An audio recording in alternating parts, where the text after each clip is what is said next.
कितनी top speed वगैरह कुछ मारी है इस गाड़ी से? वैसे तो अभी 180 टच करी है और नए में ही मैंने वीडियो भी डाल दी थी अपने चैनल पे। उसके बाद में मतलब अराउंड 120 प्लस भी नहीं ले गया हूँ, सिर्फ कंटेंट के लिए ले गया था।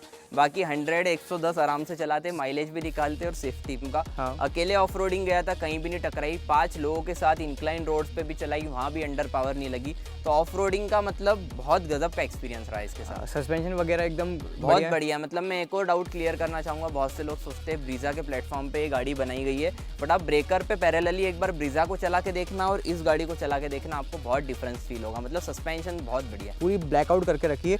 भाई ये क्या है और क्या करवाया था ये? बहुत ही कॉस्टली मॉडिफिकेशन हुआ था। रात में इसका हेडलाइट का थ्रो कैसा रात को, क्योंकि मुझे लगता है थोड़ा सा हेडलाइट का कम हो सकता है। थोड़ा सा नहीं, बकवासी है मतलब मैं बोलना चाहूँगा। और मैं वीडियो कॉस्ट मुझे तो बहुत कम आई थी, मतलब अराउंड आपकी 2,5-3 हज़ार रुपये में तो सर्विस हो ही जाएगी। 2,5-3 हज़ार में? हाँ। इतनी सस्ती? मेरी तो 1900 रुपये में हो गई थी। कुछ ना कुछ तो इस गाड़ी के अंदर कॉन्स होंगे जो आपको फील हुए होंगे। ऑब्वियस सी बात है यार, कौन सी भी गाड़ी परफेक्ट नहीं होती, बट ये जो कौन से मुझे डेली नीड्स में, मतलब बोले मेरे डेली रूटीन में कोई भी मुझे हैम्पर नहीं कर रहे मेरी ड्राइव को। तो भाइयों, मैं हूं गैस गलर आयुष और आज अपने साथ खड़ी है मारुति सुजुकी ग्रैंड विटारा। तो भाई आज के इस पूरे वीडियो में ना इस गाड़ी का ओनरशिप एक्सपीरियंस शेयर करेंगे। भाई जिनकी ये गाड़ी, वो खुद एक यूट्यूबर है। जब नई नई गाड़ी आई थी ना भाई 2023 में, सबसे पहले ली थी, तो 1 साल हो चुका है भाई को ओन करेगा। तो सारी बातें शेयर करेंगे इस गाड़ी के बारे में। यानी कि अगर आप प्लान कर रहे हो ना पेट्रोल सेगमेंट में, जब आप बात करते हो नेचुरली एस्पिरेटेड इंजन की, तो जब से ये आई थी ना गाड़ी, पेट्रोल इंजन में जितनी भी एसयूवीज थी उनको सेल्स में बीट कर चुकी है गाड़ी। तो अगर आप प्लान कर रहे हो ग्रैंड विटारा लेने की, तो आपको पूरी बातें यहाँ पे शेयर हो जाएगी कि इसके अंदर क्या खासियत है, क्या खामी है, सारी चीज़ें शेयर करेंगे। तो भाई ज़्यादा टाइम वेस्ट करते नहीं, सीधे कार के ओनर से आपको मैं मिलवा देता हूँ। वो है अपना भाई शिवराज यादव एके क्लासिक गियर। भाई क्या हाल चाल है? बहुत बढ़िया भाई, आप कैसे हो? बस भाई बढ़िया। तो भाई स्वागत है आपका चैनल पे। एक इंट्रोडक्शन दे दो भाई, क्या करते हो, कैसे ग्रैंड विटारा आपने ओन करी, सारी चीज़ एक बार बता दो ऑडियंस को। मेरा भी आयुष भाई जैसा एक चैनल है क्लासिक गियर, जिसमें मैं कार बाइक्स की वीडियोस डालता हूँ। और ग्रैंड विटारा अगर आप ओन करते हो तो आपने मेरी कौन सी तो वीडियो देखी ही होगी, बाकी नहीं देखी और ग्रैंड विटारा लेने का प्लान कर रहे हो तो एज अ क्रिएटर सारी बातें आज की वीडियो में शेयर करने की कोशिश करूंगा। अब भाई एज ए क्रिएटर में भाई के एक बार आपको सब्सक्राइबर बता देता हूँ। 1,80,000 सब्सक्राइबर है भाई के। तो भाई ने सोच समझ के ली होगी, क्योंकि भाई ने हर कारों की वीडियो बना के रखे, हर कार ड्राइव करके रखी। तो भाई को ना पूरा नॉलेज है, एक्सपीरियंस है कि कौन सी गाड़ी, जब जाके भाई ने पूरी ग्रैंड विटारा ली है। तो भाई सबसे पहली चीज़, ग्रैंड विटारा लेने का रीज़न क्या रहा? देखो यार, तुम भी जानते हो एज अ क्रिएटर मैं गाड़ी लेने गया था तो मुझे ऐसा था कि कहीं ना कहीं एक लेटेस्ट प्रोडक्ट चाहिए। जहाँ तक कि क्रेटा की बात है और सेल्टॉस की बात है, जो डीजल इंजन के लिए इंडियन मार्केट में मानी जाती है और मार्केट ही कैप्चर करके रखा है। हाँ। तो मुझे स्पेशली लेना क्रेटा डीजल थी और पहले से मेरा वही मन था, ब्लैक क्रेटा डीजल। हाँ। बट यार ग्रैंड विटारा लेटेस्ट आई थी, मतलब आए हुए करीबन 7 दिन भी नहीं हुए थे, और मुझे ऐसा चाहिए था कि यार चैनल पर एक लेटेस्ट गाड़ी हो। और ये भी पता था कि क्रेटा और सेल्टॉस के नेक्स्ट ईयर फेसलिफ्ट आने वाले हैं। सेल्टॉस का तो आ गया, क्रेटा का भी कुछ टाइम में आ जाएगा। तो कहीं ना कहीं मेरी ओल्ड गाड़ी आउटडेटेड हो जाती, इसलिए आज कम से कम ये लेटेस्ट तो है। हाँ ये तो है। तो भाई ये कौन सा वेरिएंट है, कितने में पड़ी थी, क्या प्राइसिंग आई थी इसकी? देखो ये है डेल्टा वेरिएंट। मैं सिग्मा लेने वाला था और सोच रहा था उसको टॉप बनाएंगे, बट मैंने सोचा यार इन फ्यूचर मुझे क्रूज कंट्रोल जैसे फीचर्स बहुत काम आने वाले हैं। साथ ही में मारुति सुजुकी कनेक्ट मिल जाता है, हालांकि वो ज़्यादा मैं यूज़ नहीं करता हूँ। बट इसकी मुझे प्राइस मेरे ख्याल से 14,50,000 रुपये पड़ी थी, जिसमें मैंने टॉप मॉडल वाले एलॉय व्हील्स भी इंस्टॉल कराए थे अराउंड 50-55,000 के।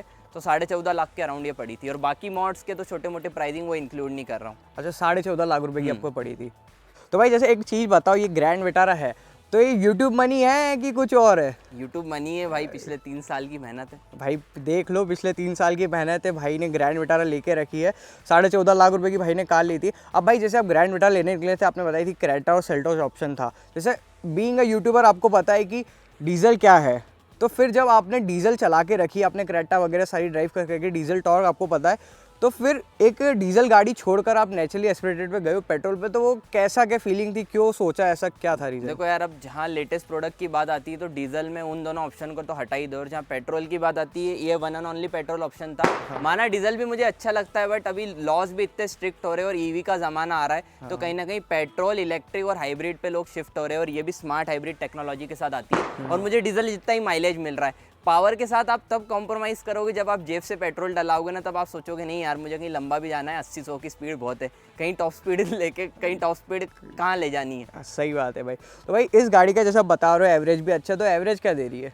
देखो सिटी में तो मुझे 14 से 15 के बीच में देती है, मतलब बम्पर टू बम्पर ट्रैफिक में, नहीं तो 16 भी दे देती है। बाकी हाईवे पे 19-20 तो आराम से निकाल के देती है। 19-20 दे देती है। तो भाई कितना टाइम हो गया आपको लिए कोई गाड़ी? ये जैसे ही लॉन्च हुई थी मैंने नवंबर 22 को ली थी 2022 में, और और 1 साल अभी हुआ है जस्ट। जो साल भर हो गया, तो भाई साल भर में आपका मतलब एक्सपीरियंस कैसा रहा, गाड़ी से कितने सेटिस्फाइड हो, क्या क्या इसके अंदर आपको प्रोज लगते हैं, क्या क्या कॉन्स लगते हैं? देखो यार, सेटिस्फैक्शन जहाँ तक की बात है ना, मुझे तो सबसे पहली प्रायोरिटी थी गाड़ी में लुक्स। और अगर आप इसकी साइड प्रोफाइल चेकआउट करोगे ना, मतलब फ्रंट प्रोफाइल हो जाए, रियर प्रोफाइल हो जाए, साइड प्रोफाइल, अभी तो इतनी सनलाइट है और हमें इतनी ढंग की अभी लोकेशन भी नहीं मिली थी, इसलिए ऐसी लोकेशन पर शूट कर रहे थे।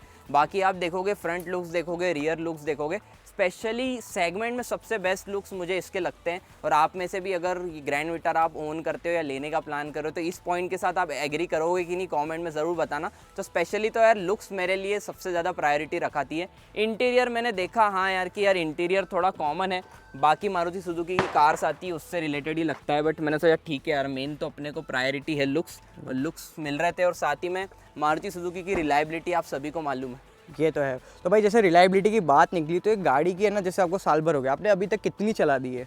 इसको मैंने अराउंड 14,000 किलोमीटर्स चला लिए। तो 14,000 किलोमीटर चलाई, तो भाई इसके अंदर कितनी सर्विस कराई अभी तक?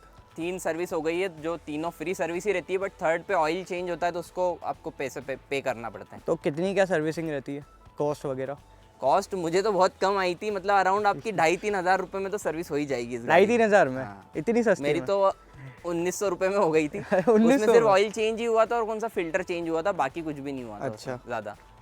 अब जैसे भाई बता रहा था रियल लुक्स, अब इस गाड़ी के ना रियल लुक्स तो इतने शानदार है, मतलब कितनी बल्की सी लगती है। अब देखो कितनी बढ़िया लगती है भाई। एक आती थी टोयोटा अर्बन क्रूजर हाईराइडर, इसी के साथ में आई थी, चीज़ें सारी शेयर होती है, उसको ना कंसिडर करके इस पे लुक्स।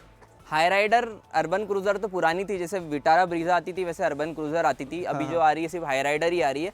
हाई राइडर के मेरे को फ्रंट प्रोफाइल और रियर प्रोफाइल इतने अच्छे नहीं लगते। मतलब रियर में ये जो कनेक्टेड टेल लैम्प का लुक है ना, एक बार मैं आपको ऑन करके दिखाता हूँ। ठीक है। मतलब ये लुक्स देखोगे ना आप, और हाई राइडर को पैरेलली देख लोगे, उसमें से कुछ सी टाइप के टेल लैम्प है और वो पूरा कनेक्टेड भी नहीं है। और मुझे फ्रंट में भी जो सेपरेट DRL वाला लुक है ना, वो ज़्यादा बेटर लगता है, तो इसलिए मैं गया अपनी मारुति सुजुकी के लिए। बट ये मैं आपको बोलना चाहूँगा, आफ्टर सेल्स आपको बेस्ट चाहिए ना, तो फिर आप टोयोटा की ओर चले जाना। तो भाई एक बात बताओ, जैसे ये ना पेट्रोल गाड़ी है, अब जैसे फैमिली के साथ निकलते हो तो बट ऑब्वियस से 4 से 5 जने कार में आ ही जाते हैं, तो जब AC वगैरह सारी चीज़ें ऑन रहती है, तो फिर इसके अंदर जो टॉर्क है, वैसे लॉन टॉर्क जो रहता है, तो उसमें कैसी परफॉर्मेंस करती है? देखो, as a naturally aspirated engine, diesel वाला तो टॉर्क है नहीं, आपको स्पीड ब्रेकर है तो फिर पहला ही गियर लेना पड़ेगा। वैसे तो दूसरे गियर में भी निकल जाएगी, पर क्लच प्लेट पे कौन लोड देता है। तो ये है कि 136 न्यूटन मीटर का टॉर्क वैसे तो सफिशिएंट है, अंडर पावर तो नहीं लगती मुझे। नहीं लगती ज़रा भी। और भाई अभी तक कितनी टॉप स्पीड वगैरह कुछ मारी है इस गाड़ी से? वैसे तो अभी 180 टच करी है, और नए में ही मैंने वीडियो भी डाल दी थी अपने चैनल पे। उसके बाद में मतलब अराउंड 120 प्लस भी नहीं ले गया हूँ, सिर्फ कंटेंट के लिए ले गया था। बाकी 100-110 आराम से चलाते, माइलेज भी निकालते और सेफ्टी भी। हाँ देखो भाई, कंटेंट के लिए भाई ने आप लोगों के लिए ना 180 टच करके रखी थी भाई। जैसे 180 ले गए, अब ये गाड़ी ना स्टेबल वगैरह रहती है कि नहीं, मतलब 180 जाना? बहुत स्टेबल। मतलब ये क्वेश्चन बहुत लोगों का आता है, वेट टू पावर रेशो पे लोग डाउट करते हैं, बट बिलीव मी गाइज, एक बार आप शोरूम की टेस्ट ड्राइव लो और लंबी ले जाना, आपके किसी दोस्त के पास हो तो लंबी हाईवे पे ले जाना। 120-130 पे स्टीयरिंग ऐसी लेन चेंज करके देखना, नेक्स्ट लेवल कॉन्फिडेंस आपको ये प्रोवाइड करेगी। तो भाई जैसे आप बता रहे हो, जैसे बॉडी रोल वगैरह सारी चीज़ें एकदम वेल मेंटेन रहती है इसमें? एकदम वेल मेंटेन। तो भाई जैसे आपने सारी चीज़ें शेयर करी है, भाई इस गाड़ी को आप ड्राइव करते हो, यानी कि ऑफ रोड तो जाते होंगे, यानी कि बट ऑब्वियस है इंडियन में तो ऑफ रोड गए, तो उसका एक्सपीरियंस कैसा रहा? ऑफ रोडिंग पे तो यार मैंने इतना कंटेंट बनाया, as an SUV best in segment ground clearance मिलता है 210 mm का। हाँ। अकेले ऑफ रोडिंग गया था, कहीं भी नहीं टकराई। 5 लोगों के साथ इंक्लाइन रोड्स पे भी चलाई, वहाँ भी अंडर पावर नहीं लगी। तो ऑफ रोडिंग का मतलब बहुत गजब का एक्सपीरियंस रहा इसके साथ। सस्पेंशन वगैरह एकदम बहुत बढ़िया। मतलब मैं एक और डाउट क्लियर करना चाहूँगा, बहुत से लोग सोचते हैं ब्रीजा के प्लेटफॉर्म पे ये गाड़ी बनाई गई है, बट आप ब्रेकर पे पैरेलली एक बार ब्रीजा को चला के देखना और इस गाड़ी को चला के देखना, आपको बहुत डिफरेंस फील होगा। मतलब सस्पेंशन बहुत बढ़िया है। बहुत बढ़िया। और भाई सस्पेंशन के साथ में इसका हेडलाइट का थ्रो कैसा रात को, क्योंकि मुझे लगता है थोड़ा सा हेडलाइट का कम हो सकता है। थोड़ा सा नहीं, बकवासी है, मतलब मैं बोलना चाहूँगा। और मैं वीडियोस में भी बोल रहा हूँ, नई गाड़ी लाया था तो अब तारीफ ही निकलती है ना यार, अपने हार्ड एंड मनी से ली है। तो थोड़े टाइम बाद जब हाईवे पे निकला, मैंने बोला भाई यार क्या दिया, इतनी महंगी गाड़ी। मतलब महंगी मतलब यार देखो, आप इतने पैसे स्पेंड कर रहे हो तो कम से कम अच्छा थ्रो देना चाहिए। और फिर ये भी लाइट अपने पास स्पॉन्सर्ड आ गई थी, तो फिर LED अपग्रेड करा ली। LED अपग्रेड करा दी। अब भाई जैसे ये गाड़ी आपको थोड़ी सी अलग दिख रही होगी, क्योंकि भाई ने जैसे मोड्स करवा के रखा है। अभी यहाँ ना आपको अलग सी ग्रैंड विटारा दिख रही होगी, क्योंकि यहाँ पे ना जो चीज़ें दिख रही है आपको, ग्रिल पूरी ब्लैकआउट करके रखी है। भाई ये क्या है और क्या करवाया था? ये बहुत ही कॉस्टली मॉडिफिकेशन हुआ था ये, 50 रुपीज़ में सिर्फ। मतलब मैं कलर का स्प्रे लाया था और मैंने खुद नहीं कर दिया था, बिकॉज मैं क्रोम को कलर कराने के लिए बहुत सारे शोरूम भी गया, उसके बाद डेंटिंग पेंटिंग की शॉप्स गया, उनने बोला हमें डीक्रोम करना पड़ेगा और पैसे बता रहे थे 5,000 रुपये 7,000 रुपये। शोरूम वाले बोलते हैं हम 1,000-1,500 में कर देंगे बट गारंटी नहीं है, वॉश करके निकल जाएगा। तो फिर मैंने चलो यार टेम्परेरी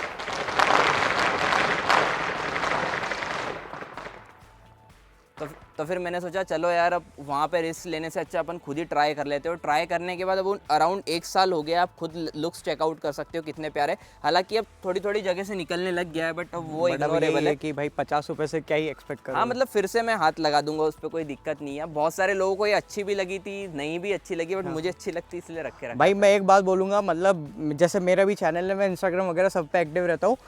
कहीं ना कोई जितने भी कंटेंट क्रिएट करते हैं यानी कि रील बनाते हैं, आपकी ग्रैंड विटारा की ना रील कोई ना कोई उठा ही लेता है, मतलब वीडियो बनाने की। तुमने भी इनफैक्ट मुझे 1-2 बार शेयर करी है। वैसे तो देखो जब नई गाड़ी आई थी मैंने बहुत सारी रील्स डाली थी, उस कारण क्या है कोई ग्रैंड विटारा का हैशटैग सर्च करता है तो अपनी एक आधी रील आई जाती है, तो उस कारण हो सकता है। अच्छा। भाई जैसे आपने इतनी सारी चीज़ें शेयर करी ग्रैंड विटारा के बारे में, कुछ ना कुछ तो इस गाड़ी के अंदर कॉन्स होंगे जो आपको फील हुए होंगे। ऑब्वियस सी बात है यार, कौन सी भी गाड़ी परफेक्ट नहीं होती बट ये जो कौन से मुझे डेली नीड्स में मतलब बोले मेरे डेली रूटीन में कोई भी मुझे हैम्पर नहीं कर रहे मेरी ड्राइव को, और ऐसे मतलब कोई ऐसा रीज़न भी नहीं बनता कि इस गाड़ी को नहीं लेना चाहिए। बट मैं कौन बता देता हूँ और मेरी बहुत सारी वीडियोस में ये कौन मैं बता चुका हूँ।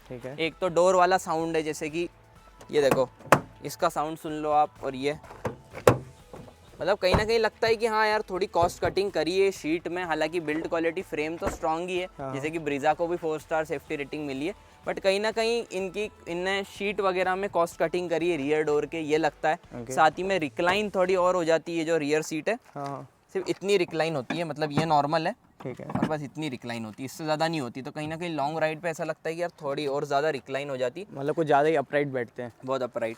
और लास्ट एक नेगेटिव बताना चाहूँगा वो है रिवर्स गियर इशू। वो सिर्फ ग्रैंड विटारा नहीं, आप अर्टिगा ऑन करते हो, ब्रीजा ऑन करते हो, स्विफ्ट ऑन करते हो, सब लोगों को वो इशू आता है। और उसमें मतलब मैं उसका सॉल्यूशन भी बता सकता हूँ, या तो आप पहला गियर डालो फिर रिवर्स गियर डालो, फिर इजीली लग जाता है, या फिर आप फिर से क्लच प्रेस करके लगा दो तो इजीली लग जाता है, बट वो इशू तो है, मतलब थोड़ा सा अटकता है। हाँ वो आदत हो गई है तो फिर वो पता ही है, क्लच फिर से छोड़ दो फिर दबा दो, फट से लगा लेते हैं, फट हो जाता है। और बाकी ऐसा कोई तो मेजर इसमें इशू आपको फील होता नहीं है? बिल्कुल भी नहीं होता भाई। तो बीइंग ईयर आपने 1 साल ओन कर लिए गाड़ी को, तो ओवरऑल आपका एक्सपीरियंस मतलब सेटिस्फेक्शन किस लेवल का है? सेटिस्फैक्शन तो बहुत बढ़िया है। मतलब देखो मैं आपको बताना चाहूँगा, एक प्रैक्टिकल फैमिली यूज़ के लिए कार चाह रहे हो, लोग कंफ्यूज हो जाते हैं कि यार हमें कार किस पर्पज़ के लिए लेना है। आप एक इंडिविजुअल हो, ड्राइविंग एंथुसियास्ट हो और अकेले चलाने वाले हो, तो फिर आप स्कोडा के लिए भी जा सकते हो, फोक्सवैगन के लिए भी जा सकते हो, अपने किया के जो अपने टर्बो पेट्रोल आते हैं, या फिर आप सब पावर वाली गाड़ियों के लिए जा सकते हो। बट आपको एक फैमिली कार चाहिए जो आपको इकोनॉमिकल रहे, माइलेज अच्छा दे और लुक्स बेस्ट इन सेगमेंट रहे, तो फिर ये आपके लिए चॉइस रहने वाली है। अच्छा, तो भाई देखो यही सारी चीज़ें थी अपने भाई ने शेयर करी। 1 साल हो चुका है तो जितनी भी चीज़ें थी शेयर कर ली। अगर आप प्लान कर रहे हो ना ग्रैंड विटारा, तो भाई रिकमेंडेड, तो बट ऑब्वियस आपकी तरफ से है ही सर, रिकमेंडेड है यार। फिर देखो आखिरकार चॉइस तो आपकी, लोग सारे शोरूम जाते हैं। अब मतलब ब्रीजा वाले केस में ये सीन है कि लोग सारे शोरूम घूम के आ जाते हैं, फिर आखिरकार लेते ब्रीजा ही है। सेम सीन नेक्सॉन के साथ है। तो वैसे सबके सेगमेंट बने हुए हैं, सबकी चॉइसेस बनी हुई है। आखिरकार आप सारी गाड़ियाँ चलाओ, आपकी जो चॉइस है। सारी गाड़ियाँ इंडियन रोड्स पे और सारी गाड़ियों में कुछ प्रोज एंड कॉन्स तो है ही, बट आप एक ऐसी गाड़ी चाह रहे हो लॉन्ग टर्म के लिए जिसमें आपको देखना नहीं पड़े, आफ्टर सेल्स की बात आ जाए, मेंटेनेंस की बात आ जाए, स्पेयर कॉस्ट की बात आ जाए, तो फिर ये गाड़ी आपकी जेब पे कभी भी भारी नहीं पड़ेगी। ठीक है, तो भाई समय देने के लिए बहुत बहुत धन्यवाद। आपका जो ओनरशिप एक्सपीरियंस है एक ही नंबर था। अरे तो अपने भाई को काय का समय भाई, एक तो हम लोकेशन ढूंढ रहे थे यहाँ पर, अच्छी लोकेशन मिली नहीं, बट आई होप अपने वीडियो को एंजॉय करा होगा। यहाँ तक देखी हो तो यार भाई के चैनल को सब्सक्राइब करके जाना। तो भाई यही था पूरा का पूरा ओनरशिप एक्सपीरियंस अपने भाई ने शेयर करा। तो भाई मिलते हैं अगले किसी रूम में अगले किसी ओनरशिप एक्सपीरियंस में, तब तक के लिए सब्सक्राइब कीजिएगा गैस गर्ल आयुष को। धन्यवाद।